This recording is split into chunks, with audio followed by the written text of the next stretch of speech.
Hi, everyone. Steve Adubato. We are honored to welcome our good friend and colleague, Michele Siekerka, who's president and CEO of the New Jersey Business and Industry Association. Good to see you, Michele.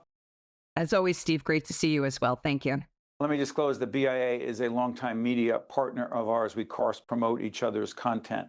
Michele, hey, let's tee up what we're about to see. There are two interviews that are coming up with two leaders who are women leaders in the state, and they are tied to the 11th Annual Women Business Leaders Forum that happened in September of 2025. What is that forum and why is it so important?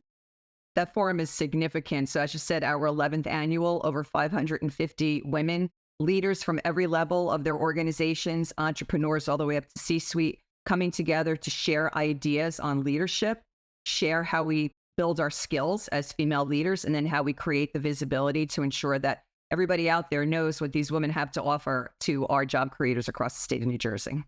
The other thing you did, which is fascinating me, Michele and I have talked leadership all the time offline, and also check out their website and ours as well for some one-on-one interviews Michele and I have done in front of a live audience on leadership. But I'm fascinated by younger leaders, those who choose to, in these challenging times, step up and try to lead.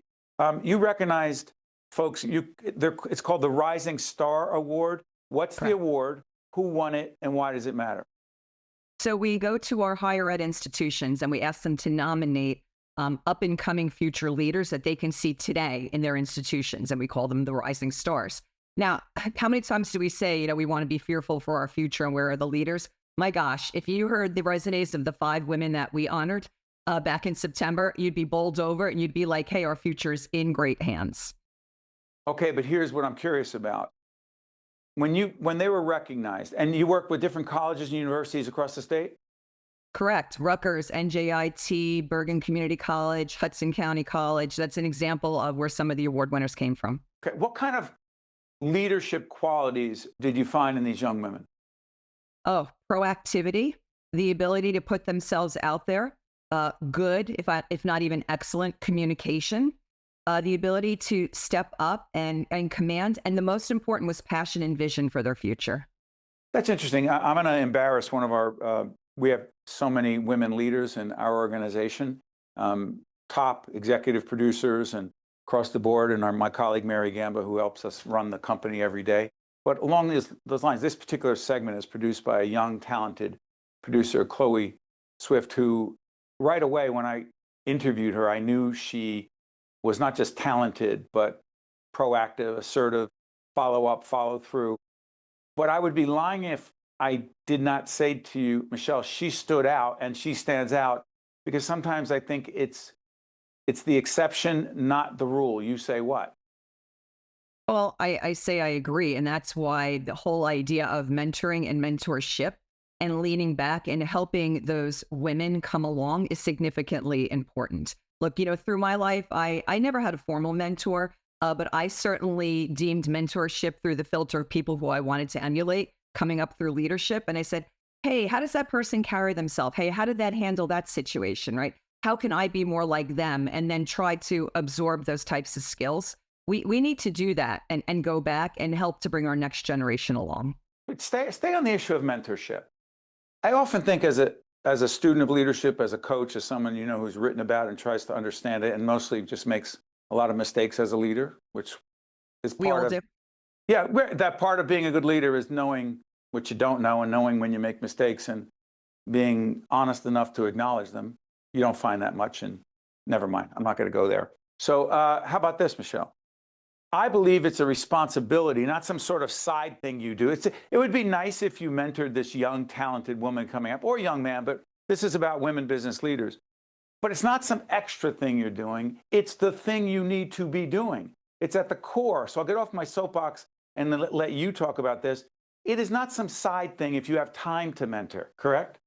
No, it's part of being a good leader, right? One of the most important attributes of being a good leader is bringing people up behind you, whether it's succession planning in your own organization, whether it's ensuring that around your C-suite, you've got the diversity of thought leadership so that you can get all the information you need from people who have different filters in life to help you to make the best decisions.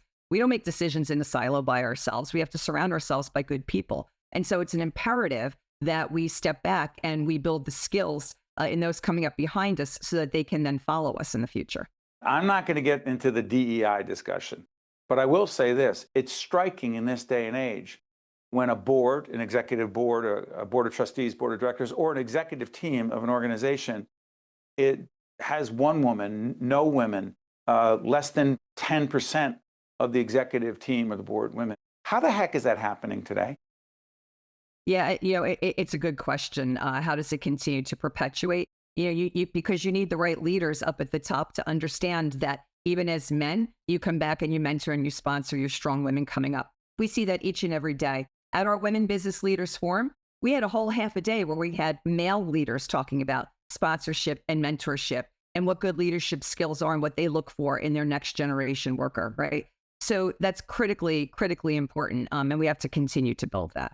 Before we are introduced, by the way, there are 2 interviews. And speaking of talented young women, one of the interviews, I believe the second one you'll see is with Aisha Johnson, CEO and Executive Director of the New Jersey Certified Public Accountants Organization. Jackie Siekerka, talk about great women business leaders, who is one of our anchors. She's an executive producer of Think Tank in our production company and the executive producer and co-anchor of Remember Them. Jackie does an interview. And also, it'll also be followed up by Kieran Honda Guadioso, who's CEO of the United Way of Northern New Jersey. Those interviews are coming up. Before I let you go, Michele, I ask you this every time. Number one leadership lesson you have learned over the last few years being a leader is? Bring your passion each and every day when you put your boots on the ground. And you only do that if you love what you do. If you love what you do, it's never work. It's just part of your life. I have to remind myself, we have a long taping day today. This is the first of a series of interviews. Sometimes I have to remind myself, get to where you need to be, put yourself in the right headspace, and get everything else out of your mind. Be present. Do you actually do that? Yes, I absolutely do. Every once in a while, I feel like I'm veering off. I'm getting a little jaded and getting a little negative. I literally have to do a mind check, a reality check, and I got to set myself back in place, or I can't be the leader that I need to be for NJBIA. I thought I was the only one. Okay, that's Michele Siekerka. By the way, one more time, let's plug. Go back and look at the NJBIA website. It'll be up one more time right now. Some of the highlights from the 11th Annual Women Business Leaders Forum that took place on September 25th and 26th, back in the fall of 2025. To Michele Siekerka and the team at BIA, thank you so much for being our partner. Thank you, Michele. Thanks so much, Steve. Women Leaders in Business, check it out. One-on-One with Steve Adubato is a production of the Caucus Educational Corporation.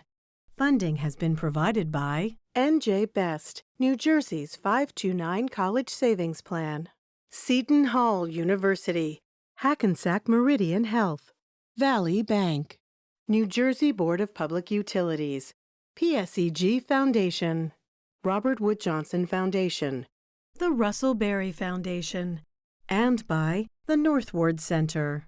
Promotional support provided by ROINJ and by New Jersey Globe. Great drive fuels the leaders of tomorrow and today.